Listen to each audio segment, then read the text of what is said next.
Welcome to KX News on the Go. I'm Chance Strickland. Senator John Hoeven is spearheading a tax relief for North Dakotans, especially farmers, hoping to make a positive impact. This tax relief is part of the Farm Bill, which is a piece inside of the One Big Beautiful Bill, set to make an effort to get more money back into North Dakotans' pockets. Senator Hoeven's suggestion for the Farm Bill, if passed, is not just to have it set every 5 years, but rather 7. He's looking to make improvements towards farmers' wallets, saying that if this bill is passed, it could get millions of dollars to get them as soon as this year. This will enable them to get, this is millions of dollars to our farmers this year, because the Farm Bill that should have been in place starting 2 years ago is now in place for them. And it's going to make a big difference for our farmers this year. That's our #1 industry in North Dakota. This is about energy dominance, getting back to make sure we are the preeminent producer of energy in the country. And who leads that charge? North Dakota.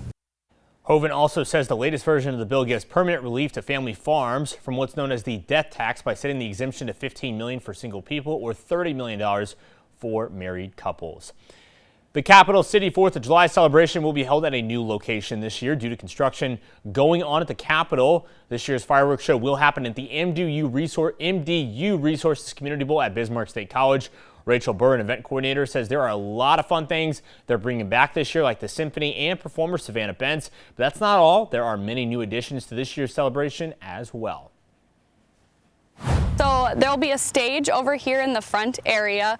We actually have a really cool option, and it's called Street Vault. So we actually have pole vaulters coming, and they're going to be kind of over here on the south side. Behind me, you'll have, when this is all filled, which is really cool, you'll have inflatables. There's 7 inflatables, which are free for the kids to use.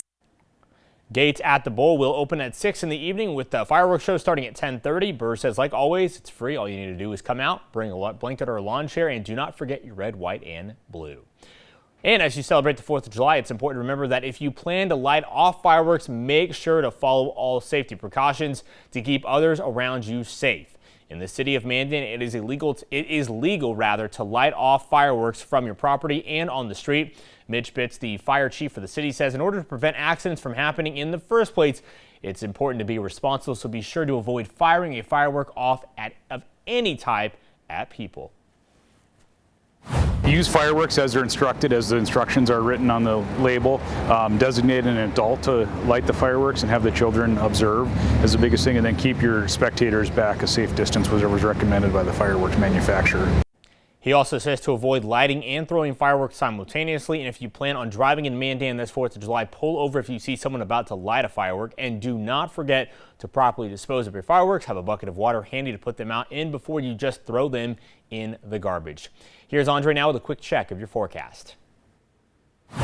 Well, thank you so much, Chance. And looking here in Williston this morning, we are continuing to see that moderate to heavy rainfall is really piling up here on the KX cam, and the temperature is at 67 degrees and the winds are out of the east-southeast at 13 miles per hour. But as we head over to the great city of Watford City, we're also seeing some of that light to moderate rainfall too, and the temperature is at 68 degrees and the visibility is a little bit better here. Now looking here in our current storm team radar, we're continuing to see some of that light to moderate rainfall in our south and western areas, right? But looking towards our north and our west, that is where we're seeing a little bit more of a concentration of some moderate to heavy rainfall. Let's dig deep a little here, and we're going to continue to see that rainfall here in Tioga, here in Williston, and also near Watford City as well. But then we're going to be watching into Newtown, Madera, and also Stanley and Plaza over the next hour or two.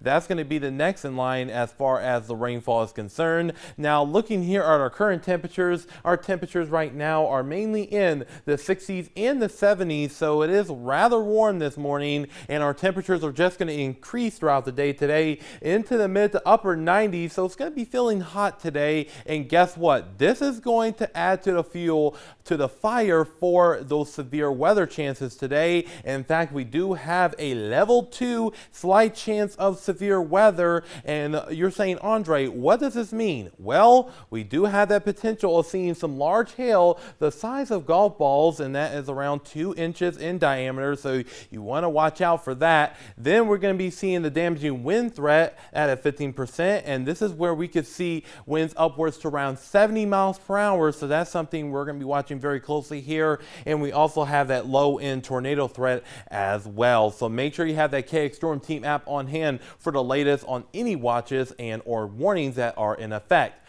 This is our timing. We're going to be starting to see some of those storms developing in our western portions of our viewing area around 6 o'clock. And as we head into about 10 o'clock, we're going to see this area of precipitation move its way towards the east. And that's really going to grow in size during this period of time. And locally heavy rainfall is a possibility as well. And by the time we get into our 1 and 2 o'clock hour, it's going to be moving into the eastern side of the viewing area. So you want to be paying close attention to these sort of conditions overnight tonight, especially as we're traveling for the 4th of July. So you want to be careful on that. And where to go when it comes to severe weather? Well, preferably in a basement, but if you do not have a basement, go to that lowest level of your home, and specifically in a windowless bathroom and an interior closet would be a good place to go to. Now, our highs for our 4th of July, we're going to be seeing temperatures drop down into the low to mid 80s, but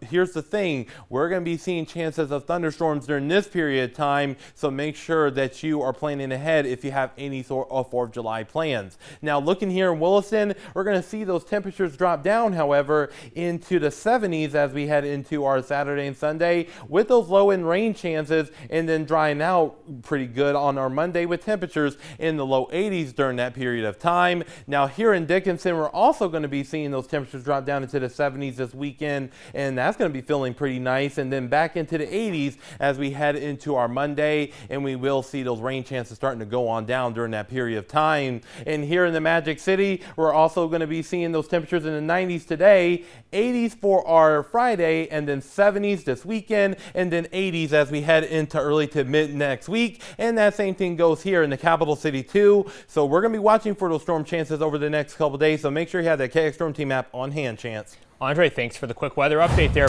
Well, for everyone here at KX News, I'm Chance Strickland. Have a great day.